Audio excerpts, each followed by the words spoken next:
Hello and welcome to episode 17 of our Pathfinder Ultimate Guide series. This episode will primarily consist of showcasing relics, which is a feature that is going to be introduced as soon as we enter Act 3, which after a few cutscenes and upon clicking this button here, we will officially start Act 3. It will also be an episode of doing chores, but hopefully we will sit up and get ready to enter Act 3 proper by the end of this episode. At some point, Irabeth here will mention that you've done well, and if you're even faster than I was in this case, you will also get a separate little ring in the cloak here. Not that the benefit of the ring would be substantial enough for you to redo the entire Act 2. At some point you'll be presented with 4 separate options. Make sure to click them all to start 4 big quests for Act 3. And here is a first case scenario of you no longer having access to your other mythic paths. This is a Lich mythic path exclusively. Ultimately these two don't really matter too much, it depends on morale. I'm gonna bury Staunton as a knight. And here, unfortunately, is the first part of the guide that will slightly deviate from whatever you choose as your mythic path. For the rest of this guide, should I continue to the end of the game, I will of course be covering the Asada mythic path, aka this here, above the clouds, and so on. But do note every mythic path will have their own separate quests. As you can see, a bunch of things become both new quests, and this symbol pops up, meaning we have this act to complete it, otherwise it'll be gone. Fret not though, this act here, Act 3, is absolutely gigantic, and it'll probably take until episode 30 or 25, around there anyway, for me to complete the entirety of this act. As you now can see as well, we've also gained a new sub-quest type, Crusade quests. In this little episode here, we will complete the Solemn Hour quest. We will also talk to Social, Ulbrig, and Irabeth twice, actually.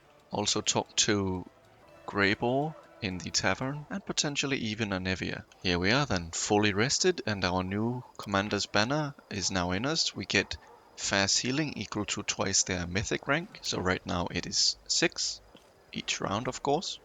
And here we are then. Dresden is the urban type, and this entire map is huge with plenty of stuff to cover. You can talk to a few of your companions, both to get some little quests and even start or continue some romance options. The romances will not be covered in this guide, but feel free to look up separate guides for them. First off, we have Ulbrich atop this battlement here. He doesn't really have much to say other than flavor text, but the quest is now marked as complete. Next, let's take a look at all these vendors here. A new one, Exotic Weapons, pops up. First of all, we have the blacksmith, otherwise known as our trash vendor, who we will sell all of our garbage to.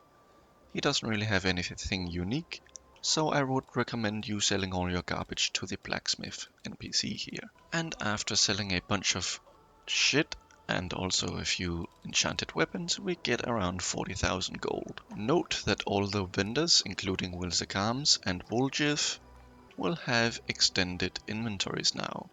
First of all, let's talk to Wilzakams. We have a few things we want to pick up. Again, the Black Dragon's Fang is a good weapon. It's a +3 corrosive weapon, and it deals an additional 2d6 acid damage to all enemies in a 30-foot area. And this triggers on a hit, not a critical hit, though it will take a little bit of time before triggers again. Alternatively, if you are a cavalier, more especially if you are a gendarme, I prefer picking up the Racking Point. You can also pick this up in Act 2. The Wide Sweep here is also a decent weapon if you're going with size. If you're using Bastard Swords and use the Trickster Mythic path to increase your crit hit and crit rates, this weapon is quite interesting because it scales on critical hit chances. If you have the improved version, I mean improved critical hit Bastard Sword, right here, This times 2 becomes a times 3, meaning you will deal an additional 2d10 of cold damage. It also has a large crit range, aka 17 to 20, and does a fair bit of cold damage. Do note though that a fair few enemies are either immune or have a large amount of cold resistance. This scimitar here is also quite interesting, especially for someone like Seela, if she's focusing on scimitars, which in my case I am. Furyborn grants an stacking +1 to a already +3 up to a maximum of +5 against an enemy, and note that it will also affect the attacks of your animal companions, aka Seela's horse, for example. So I would definitely consider this scimitar for Seela if you have the extra funds to spare.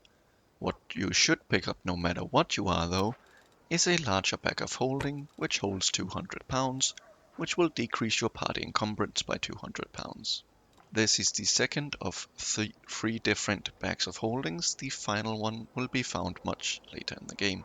These boots here are also decent because the wearer will always be under the heroism greater, which is a +4 morale bonus to everything basically other than damage rolls. And you can also pick up the fresh yogurt recipe. Since I do have an extra amount of gold to spare, I'm gonna pick up the Furyborn child here as well, for Seela. Remember to always search, or you can always sort by newest to oldest to see what you've bought recently, or picked up recently, either way. Let's learn the recipe, and put the Furyborn scimitar or child on Seela, like so. This will not only increase her damage and attack rolls by a fair bit, but as mentioned, it will also give Furyborn to her horse. Right next to Wilsa we find the exotic weapons provider. If you have seen my Stone Lord guide, the Torix Wrath can be bought here for 64,000. It has an additional 46 radiant or holy damage, which is irresistible by demons. This Mighty Blow of Good is a potential upgrade for Draken once we gain a bit more gold. I can theoretically buy it right now, but I'm satisfied with what I have currently. Otherwise, he sells very generic weapons here for each of the exotic weapons. I would only consider the ones that have names. Not this one here though, unless you really like sling staves, or staves rather, but sling staves are notably very weak. The jewelry trader here doesn't really have anything noteworthy, but I would consider looking at these named things here and these ones up here, though they are very niche. This shirt here is decent if you are a Herald, Caller, Cleric, or otherwise use Divine Power to summon a creature. These gloves are also okay, but note that the +2 enhancement will be irrelevant if you boost your character with a equal soul or anything else that uses charisma enhancement. This robe of order here is good if you're a monk with a key pool. Now you might see these right here, pearls of power. If you sort by price in descending order in the usable tabs in the Arcane Weaver merchant here, you can see a variety of pearls of power. This basically allows you to cast spells of the equal tier. So right here I can cast an additional 2 spells of first level if this was in the belt slot of one of my casters. So once per day I can cast an additional 2 spells of first level, 2 spells of second level, and so on. There are also various ones here, though these will deplete, whereas the pearls of power will be permanent, but as you can see they cost quite a sum the more fancy you want them to be. But I would definitely consider buying potentially the 2 spells or 3 spells versions of them when they become available. You might see these little houses around the place that you can enter. There might be some loot in some of them. Do note that in the abandoned building there is a basement, and this will be slightly important for a future companion quest. But feel free to loot it nonetheless. Arsino here found by the temple will act as your new cleric, as our other cleric previously has expired. Here you can find raised dead scroll, a bunch of diamond dust, and diamonds to use those scrolls. This can be bought if you are a paladin and want to go back to lawful good or whatever else. It can of course also be bought by any of the classes if you choose options that'll shift your alignment in away from the requirement of your class. Consider this cloak here. I believe it can also be bought in Act 2. You can also buy dinosaur bones here, which will come in handy in the future. At some point you will find the other half of this pair, and once you have that, they will be quite good, because it boosts both attack rolls and AC by +2 if the wearers are within 10 feet of each other. But until then, feel free to pass up on it. This is good for a magus. Arsenal also sells pearls of power, but they are just basically the same. You might notice that in your pool of characters, Woljif is gone. There is a quest to find him. And here we find social, so let's talk to him. We get 400 experience from clicking the top option, and here again you want to be careful with what you select with him to unlock a potential companion in the future. Let's believe in his brother then. His companion quest is now done, and the next one will trigger at some point as well. If you talk to Hawkers, you will get an amulet of blackened mirror. This gives a little hex increase to your hexes by +1, making them harder to resist, otherwise it's not that impressive. Let's go into the inn.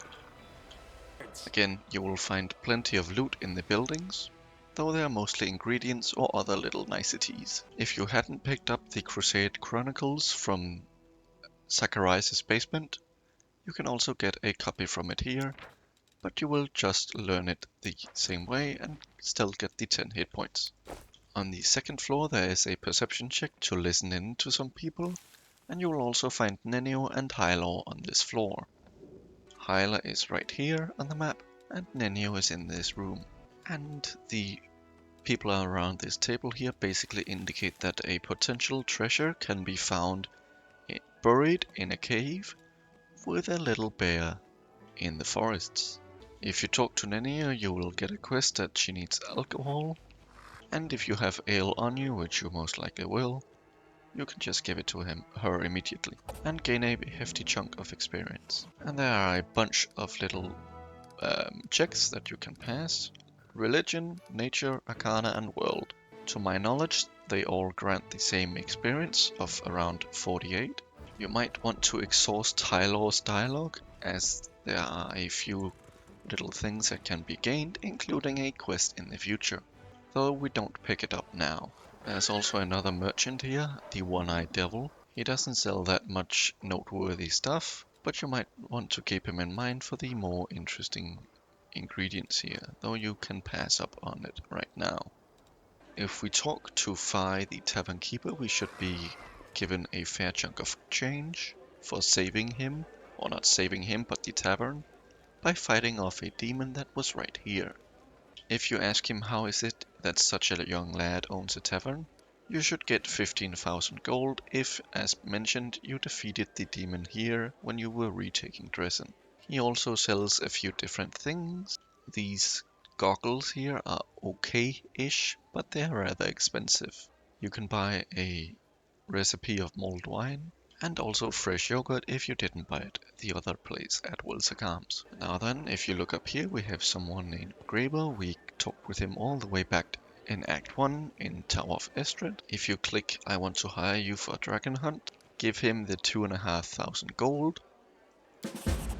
You gain a bit of experience and also reveal the Grimwood location. You also progress his companion quest, the dragon hunt. That's right, you're hunting a dragon. If you go back in the pantry, you can loot it for a bunch of food and ingredients, and a reference to a book and character in the predecessor game, Kingmaker, right here. With the entirety of Dresden now covered, we can go up to the Citadel by either pressing R or just going up there manually. Here you will also find the actors that you saved in or could save in Act 1, and if you did, they will also accompany through the game. And if you just continue they will be a part of a long achievement that'll last until the end of the game. A quick shortcut later with R and we are in the Citadel right here. As you can see, the remaining people we want to talk to, Anevia and Erebeth, are right here, but a few events will take place, but I won't bore you with them. This event here is a little quest, or set of quests that will be taking place in Act 3. Before we manage the Crusade affairs, let's talk to Erebeth and Anevia. Let's ask her, have you figured out how the demons have been sneaking up on us? If you also answer or question her, did you find anything about where Minago is? You get an event, Lost Scouts. Let's give the solemn hour to Erebeth and see what happens. 700 experience and 50,000 gold. Finally, we want to talk to her about what happened during the attack on Dresden. You can either go for a good diplomacy option or the other diplomacy option for the quote-unquote best ending for Erebeth. And you'll gain another 360 experience after talking through the dialogue, plus an event orders to Erebeth. Remember, if you really want to, put your books that gives you things to different abilities or little bonuses in your personal chest. That way, even if you respec your character, you can always reapply the buffs. If you do not do this, you will lose the buffs, and for example, if you assault them, it's a pain in the ass to trigger or to find them again. So in short, first read the books and learn the abilities, and then just put them in here. That way you're always guaranteed to have them available should you want to respec. Once you click the table, you will be introduced to a new little thing here, the official map. And if I zoom out, it is quite big, as you can see. We started right here, then we went up the river, took the river up north, and then finally went to Dresden. This area is what the guide has covered as of right now, and as you can see, there's quite a lot to do. Let's talk about these little tabs out here to the right.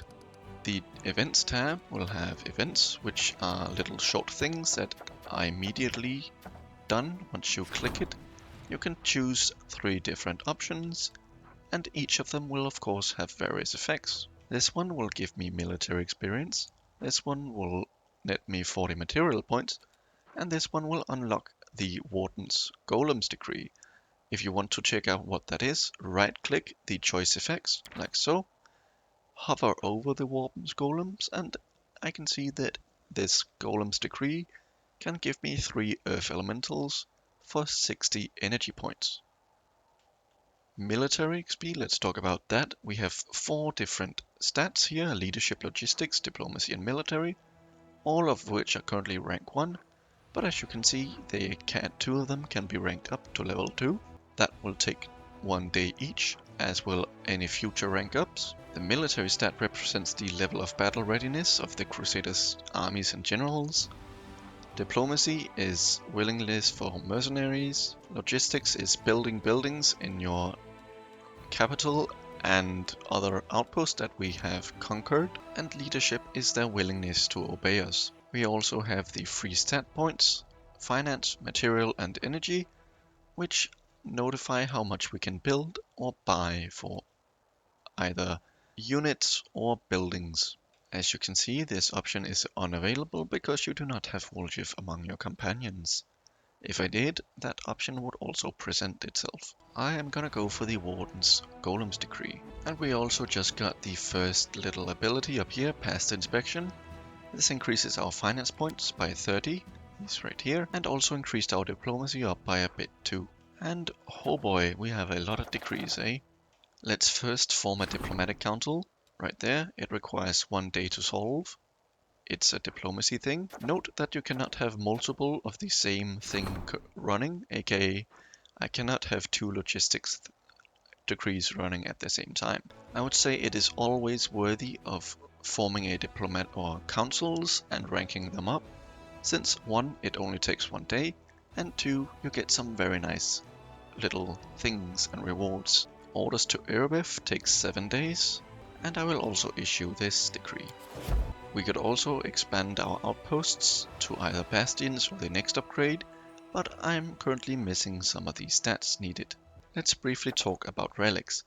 Each relic will have 3 different things or 3 stages, for one of which is the fate of it, which takes 5 days. Then a little event comes up, which is 1 day, and then the enchanting of it is 5 days too, meaning 11 days will be taken to figure out how to enchant this for these specific relics. When it comes to the initial relics that I have access to right now, the Soul Shear, which is the glaive from Staunton, some hide and tusks from Chilroars, the unholy symbol of Rovagug, and the crest of the Fallen Knight. Of these, I would definitely recommend going for the fate of the unholy symbol of Rovagug as soon as possible, as this will net you an option to choose one of what I think is arguably the best weapon in the game, the Gravesinger Great Axe, which, if you watch my build guides, are one of the staples I use for those guides. You will also have the option to turn it into 2 other types of axes, a hand axe and a battle axe, but the Great Axe is definitely the best option. I will link on screen right over here how to turn the unholy symbol of Rovagug into the Gravesinger axe with the best outcome possible, which increases your crit range.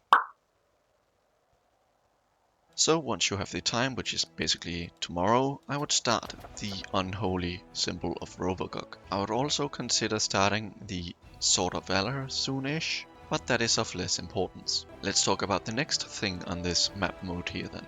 The act of building things in your fortresses and in your outposts. That's not what I wanted. No, please, okay, manage. As you can see here, we are in the Dresden surroundings of Hamlet of Sork. And if I click this button here, the build, I can build 4 buildings. I have 4 slots to build buildings. Let's talk about what I would consider the best buildings to build are. As you can see, I also gain around 4,500 logistics per building. If you're having trouble with the army mode, I would consider a hospital. Finance or inns are good for finance points, as it increases by 200. Supply centers is by 3 of material points. I would also consider an alchemist laboratory, as it'll increase your energy, which is the amount of ability or the amount of times you can use an ability with your army, example Scorching Ray. Otherwise, you're recruiting buildings of archers, barracks and stables. In Dresden, this list will be even bigger. When it comes to your buildings, I would usually have an archer building in here. I think Dresden is a better example. As you can see, it's both bigger and we have more options. I would also consider the Hall of Glory because it reduces the cost of recruiting mercenaries, which are arguably your better units, aka Hell Knights. Definitely the Engineer's Workshop because that'll decrease the construction cost by 10%. So first of all, let's place that down. And don't worry, there's no adjacency like there was in Kingmaker, so you can place them down wherever you want. I would also consider teleportation circles, and these can only be built in level 2 towns, which means you have to upgrade your outposts to a bastion to be able to build this. But once you have done that, you can freely teleport from anywhere to to any teleportation circle, with a little bit of a cooldown of course. To that extent, right now I'm missing 200 material points and a bit of energy. I unfortunately cannot buy energy points, but I can buy material points. There is a bit of adjacency to be gained from the training grounds, aka adjoining, which are the ones next to it. So if I place it right here, place your training buildings here, here, here and here. Otherwise it's generally not that much, considering there's not really that many buildings that provide adjacencies. For example, if I place a smithy, I would also increase attack to all buildings. So if I have 2 training buildings here and here, I would want to place a smithy here, for example. Though the overall effect of it all combined is negligible at best. There's a quest to build the main stables right here to unlock recruitment of all of these units here. You won't get them immediately, you'll get the worst options, but it will open up paths to get proper cavalry in your armies. let's go ahead and build a bit of infrastructure in our little outposts. For now, I'm gonna convert around about 12,000 of my cash into material points, these up here. And what I would generally consider a good thing to do for your buildings or for your hamlets and your smaller things to start off with is an inn and a supply center, followed by a recruitment building. Alternatively, you could also get a hospital as well. Do remember that you could also get alchemist laboratories instead. Let's build up our economy. So I'm gonna get material points, blammo. I'm gonna get finance points, blammo. I'm gonna get an alchemist laboratory, blammo, and an archery range. And in a few days, 3 for the most part, they will be done, and that will also trigger the opportunity to advance this to a larger area, aka gain more building slots. You will get an additional 5 building slots, up to 9 right now. Do consider where you want your building or your higher ranked outpost. As you can see, if I built this right here, that would allow me to build a teleportation circle. But as you can see, it's not in a very lucrative area, so I would consider, for example, taking over a location like just this area maybe, and get a teleportation circle here. That would allow you to go from here to there and so on. Consider basically where you want your teleportation circles, as not all of these little outposts here can be ranked up. I believe the maximum number you can get is somewhere in the vicinity of 5 to 7 of the larger places that allows teleportation circles to be built. So for a map of this size, if you have one here, for example, one maybe down here, one here, one there, one here, and then one here, that'll basically cover the entire map. You might wonder where we can get more projects to get, and some of these armies, if you hover over them, these are just braces. Here we have an example of another relic, the broken phylactery of Stevanius the Rotten, which is one of the things I would want to recommend that you get, because one of the relics that you can get from this item here is rather good, and is definitely a must-have for the duration of your game. The earlier you can get this online into the ring that I want, I will put it up here, the better for you. This army down here, the attractive impulse, is also a great item. This will net you a rather nice metamagic rod, and it is exceptionally good. Though, as you can see, the army is quite high ranked. It is level 7 and it is quite far away from us. But in Act 3 Act 3 to 4 we should be able to get down here. Let's make a relic guide right now. Currently, focus on the unholy symbol of Rovagog, which you should have gotten from around here, if you defeated the armies necessary anyway. The Crest of the Fallen Knight, which you should also have gotten if you defeated all the enemies here. This one right here. The Attractive Impulse down here. The Broken Phylactery of Stevanius the Rotten over here. The Stone of Ghostly Pathways right here. The remaining items that I would recommend are currently not available in this act, but what I've already mentioned will set you off on a very nice trajectory for you to absolutely steamroll the game. At this time, remember that all your armies should be ready to move. You'll also get a couple of free armies, and from now on your recruitment center will be Dresden, meaning every army you recruit from now on will be from Dresden. In my case, it appears that I can also recruit some new guys as well. And after a bit of merging, I have 400 footmen, 32 hill knights, 235 archers, 12 rangers and 40 clerics, while slowly building up a second army with Agaboya here. Once she gets Master of Maneuver, these paladins will join her, and this group will also join Setsuna. Remember, 2 of these things will occur next day, aka as soon as this turns over to midnight. Do note that there is a skip day button up here, and since I can't really get anywhere meaningful in this coming day, I will simply skip day. But first, let's go back to the campaign map and consider moving for some of these armies here.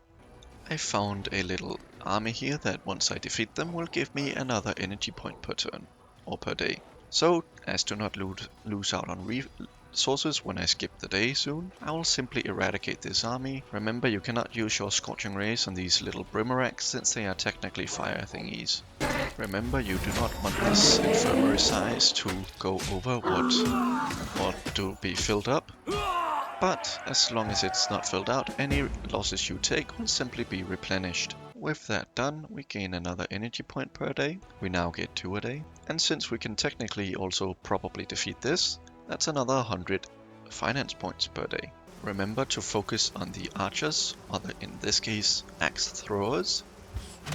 If you get low, take your clerics, lay on hands others, and heal anyone that seems to get low a bit. And if you play your hand carefully enough, you will most likely encounter that a lot of these battles can easily be won without losing any guys. We get a nice injection of finance points and also an increase of 100. And here we have a very interesting development. We can get Fireball or Haste. Either of these abilities are very amazing, but I would generally consider Fireball to be better since it's basically Scorching Ray, but in a 3x3 area. And who can say no to that? Do note that your second army will probably suffer some losses initially, but in the long term you should be fine since we're really after the experience. We also gain in another 4 energy points per day. We are now at +7 instead of +1. And as you can see, our armies technically also expand our routes, so you can scout a little bit with your armies. And while these paladins are doing nothing currently, I'm gonna do exactly that. Let's skip a day as mentioned, and the forming of the council and the diplomatic council will be done. The logistics is done, as is the diplomatic. We can also form a military council now, but we already have orders to Erebeth, so we will wait with that. We can, however, form a staff council. Let's get to work on the unholy symbol of Rovagog as well. Note, the Lost Scouts Edict can also be completed with your commander by visiting the location where this takes place, so fret not, you do not need to do this with your edicts. In 2 days, when I have the energy points, I will also increase an outpost to a bastion. That way I can start getting my military or my teleportation circles online. Once I click X, a few things will happen, mostly the events from the council formations. At some point, people will also come running to you. I won't go over every single event, mostly the effects that I will pick. Arushale begins her companion quest by revealing the Green Gate's location. The actors make their presence known. Fret not, any of these options don't really matter, they will just represent the overall act. Once you have completed every single decision, you will get to see your choices play effect. And here we are, this is one of the first events here. This is the Logistics Council. Arushale gives the feat Ready for Anything, which is a +2 to all saving throws on all trainable. Note, trainable is not all units. This feat is not gonna impact the mercenary units. Lan will give all trainable units +10 bonus to HP, and all mercenary will gain +1 to attack and all saving throws. Personally, I'm gonna go for Lan's choice, and here we have the Diplomatic Council event. Getting decrees that are both repeatable and increase morale for your crusade is always a nice thing, as you can make sure that you do not lose the game, but that your morale will never drop too far below. If there's a period where you're either under attack, or there's been too much time wasted or gone before you can either attack an enemy or simply conquer a fort. In this case, I'm actually gonna choose Lan's morale choice. And if you don't agree to Lady Economy, she will get rather pissy, but just get used to it. For the purposes of getting the broken phylactery and the attractive impulse as early as possible, I will move Setsuna and his reinforcements down to the south. On the way, we will conquer this demon army fortress. Here is an example of why Fireball is amazing. If I click it, chuck it right there, it'll remove 1 to 3 giants, 5 to 10 demonic knights, and 1 to 4 Omoxes. So let's see what happens. We kill both of those, and the Ash Giants are now only 2 of them. And no losses, 4000 experience, and a new fortress conquered, all at the cost of 1 fireball. As you can see, there's also a route here that goes this way and goes around, so we will come by these 2 here. We'll also get a nice inspired wisdom for Social to boost his guarded hearth even more. And that is essentially what I consider the most optimal route for your early army. And theoretically you could start a 3rd army with these guys right here, though it's basically only 35 units. For now I will park them at this fortress. If you were to give them another general, I would consider Sir Tector Silverhill, since he has Master of Maneuver. He's a defensive dude, so he's basically gonna be your garrison person. He's just gonna run between your garrisons, so make sure they aren't under attack. Sora Viel Eben Mist, whatever her name is a potential offensive thing. Alternatively, Almaty Grinning Wolf is also another general type you can get. Though, personally I would recommend Magister Pilkwell, since he is a mage. Right now I don't have the means to purchase him, and I don't really need another army running right now, so they'll just sit there without a general. These paladins will continue scouting a bit. Be careful by clicking through where you will think that they are going to pass, because if I were to click this button, they will most definitely go into this demon army and almost certainly die. So be a little bit careful with your scouting. The first few days of the Crusade affairs you could consider skipping, as you want to form your councils and get the effects of those, and potentially even get a few relics. Not as in wait 11 days before you move, but at least start the process. You will not be able to return or initiate new projects when you are not in Dresden, so do keep that in mind. To that extent, I would recommend you building a teleportation circle as soon as you have the materials required. If you're like me and you currently miss a few material points, it's more than worth it, in my opinion, to just spend a few more pennies and just buy it outright, like so. That means in 5 days we can return to Dresden as much as we want from anywhere on the map by simply just teleporting. And once that teleportation circle is done and you have more energy points, I would consider building one of your things up to a bastion. And to do that you need at least 3 buildings in that place. So I can't build this up right now since it only has 0. But I would definitely consider building either this up or this one over here up to a proper bastion, get in a teleportation circle, and then you can teleport from here up to Dresden, and so on. The more time you can save by not traveling per day on foot along these roads is, in my opinion, in your favor. And whenever you feel like you're ready to exit, just click outside and go to the fortress gates. This acts as a teleportation thingy, so if you're anywhere in Dresden and want to quickly go to the citadel, so you can go here immediately, I would just click R, go back, and then just go to the fortress gates. The Commander's Court here is a part of my mythic quest, this one right here.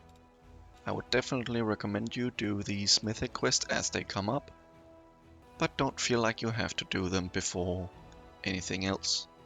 If they're close to you, do it. If they're not, consider it when you're nearby. As you can see down here, we now have a party teleportation ability. This will be active once the Dresden teleportation circle is complete. Again, the mythic quests and locations will differentiate themselves depending on what path you chose. So if you're not an Asara, you can consider this meaningless. But in my case, I gain a bit of experience. I am able to let my eloquence flow, which required a diplomacy check, and the quest updates, and we now have to wait 2 weeks to visit the court again.